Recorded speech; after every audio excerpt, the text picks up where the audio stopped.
Welcome to EngloStories. Today, we have a beautiful tale written by Hans Christian Andersen in 1843 called The Nightingale.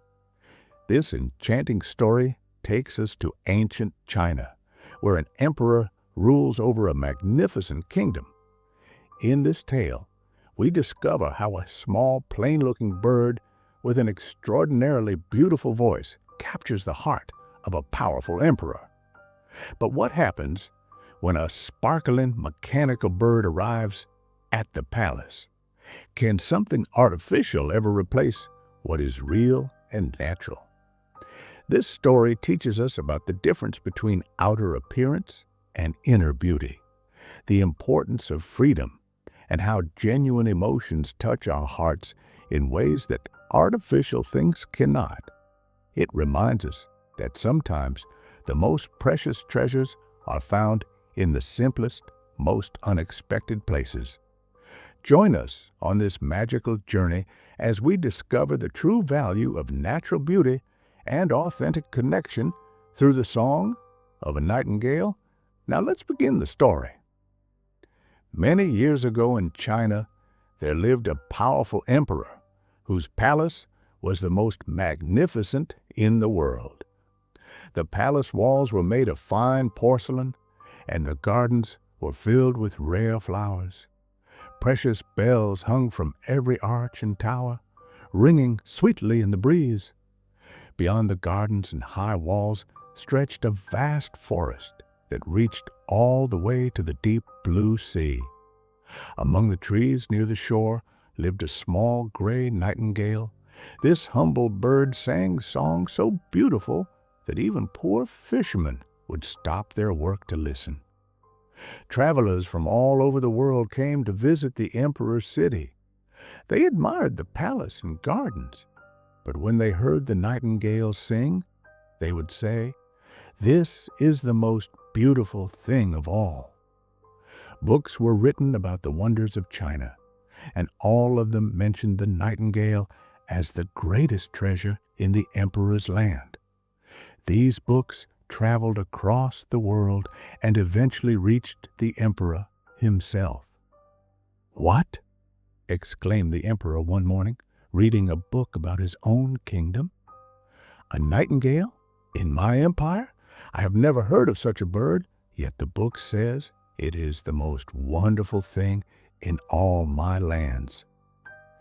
Why has no one told me about this?" The emperor immediately called for his chief advisor. "There is supposedly an extraordinary bird called a nightingale living in my forest. I command that it be brought to sing for me this evening. If it is not found, the entire court will be punished." The chief advisor was terribly worried. He had never heard of this nightingale and had no idea where to find it. He rushed through the palace asking everyone, "Have you seen the nightingale?" "The emperor wants the nightingale." Most people in the palace just shook their heads. Finally, a small kitchen girl spoke up. "I know the nightingale. Every evening when I take leftover food to my poor sick mother in the forest, I hear it sing. Its song brings tears to my eyes." "Little kitchen maid," said the chief advisor, "I will make you a cook in the palace if you lead us to this bird." So a grand procession set out to the forest. As they approached the shore, they heard a beautiful melody. "Listen," whispered the kitchen girl. "That's the nightingale." The chief advisor looked surprised. Could this be it? I expected something much more colorful and extraordinary. It looked so plain and small. Indeed, the nightingale was a modest gray bird, not impressive to look at. But when the advisor explained that the emperor wished to hear its song, the nightingale agreed to come. That evening, the nightingale was placed in the grand hall. The emperor and his court waited expectantly. When the nightingale began to sing, its voice filled the room with such sweet melodies that tears came to the emperor's eyes. "This is the most beautiful thing I have ever heard," the emperor declared. "I will keep this nightingale in my palace forever." The nightingale was given a golden cage and silk ribbons to tie around its leg.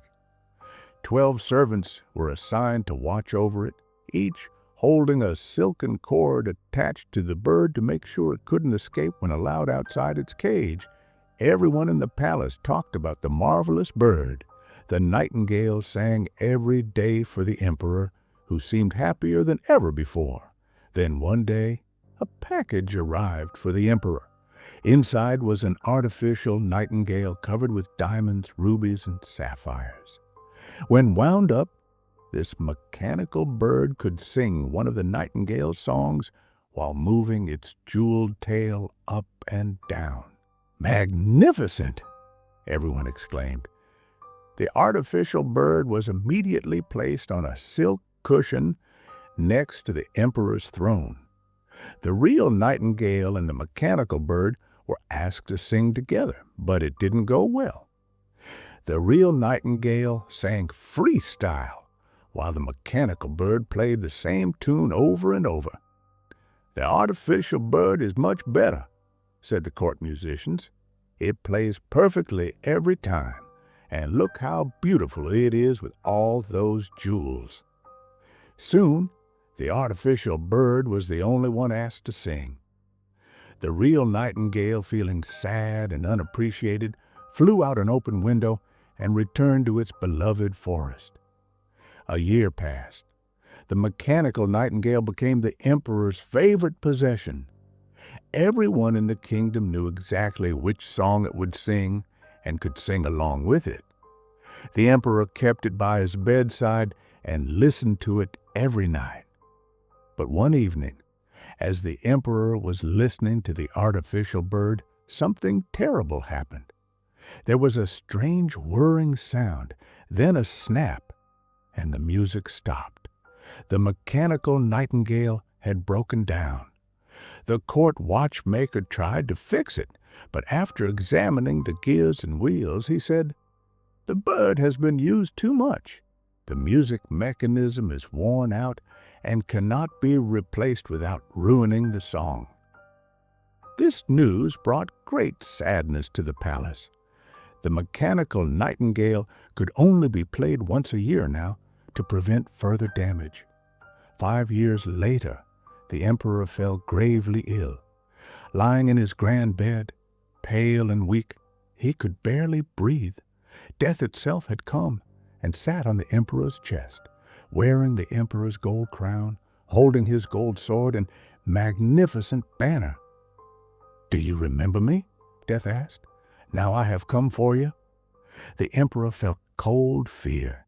He tried to call for help, but no sound came from his lips.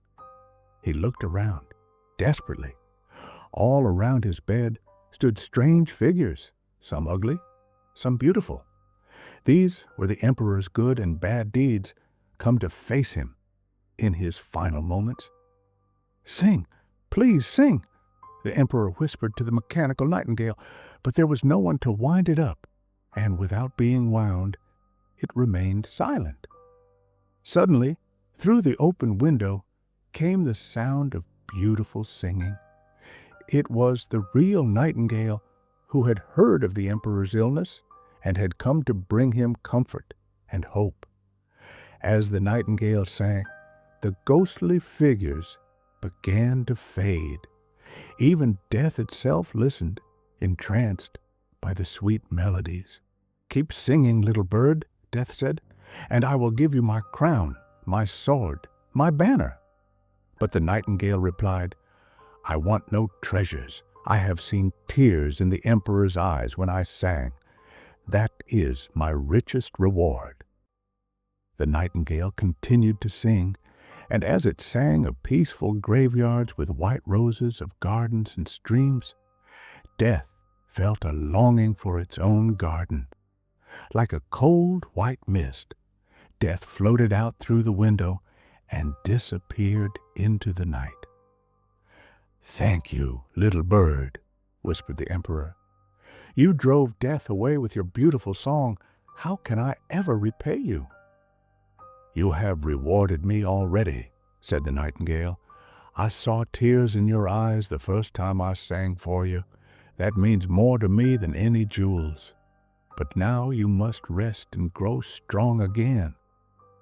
The nightingale sang softly until the emperor fell into a deep, healing sleep. When he awoke the next morning, the sun was shining, and to everyone's surprise, he felt much stronger. The servants found the emperor sitting up in bed, greeting them with a smile. "The nightingale saved me," he told them. Day by day, the emperor grew stronger. The nightingale visited each evening, singing songs that brought both comfort and joy. When the emperor was fully recovered, the nightingale said, "I must return to the forest, but I will visit you. In the evenings, I will sit on a branch near your window and sing for you. My songs will make you happy and thoughtful. I will sing about people who are happy and those who suffer, about good and evil." A singing bird flies far, to the fisherman's hut, to the farmer's home, to places far from your palace and court. The emperor replied, "I understand now. You must be free to fly wherever you wish. But please visit whenever you can." "I promise," said the nightingale. So the nightingale flew back to its green forest, and the emperor rose from his bed, healthy and strong again. When the servants came in with the repaired mechanical bird, the emperor smiled and said, "Keep it and let it play on special occasions. But leave my window open for the real nightingale, for it saved my life with its true song."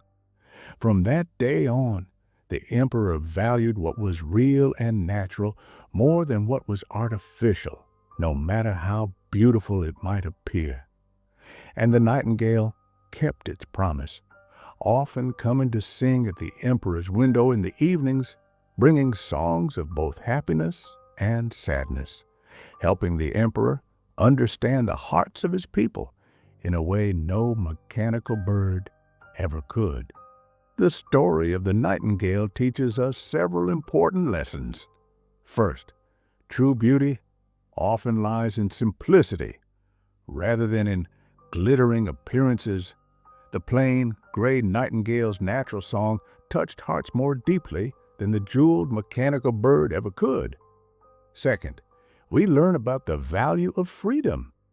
The nightingale needed to be free to sing its most beautiful songs, not trapped in a golden cage. Finally, the story reminds us that genuine connection and emotion are more powerful than artificial perfection. The emperor only truly appreciated the nightingale's gift when he faced death and realized what really mattered in life, not wealth or possessions, but the authentic beauty that touches our hearts. Thank you for joining EngloStories for The Nightingale. If you enjoyed this beautiful tale about authentic beauty and freedom, please like this video and share it with friends who are learning English.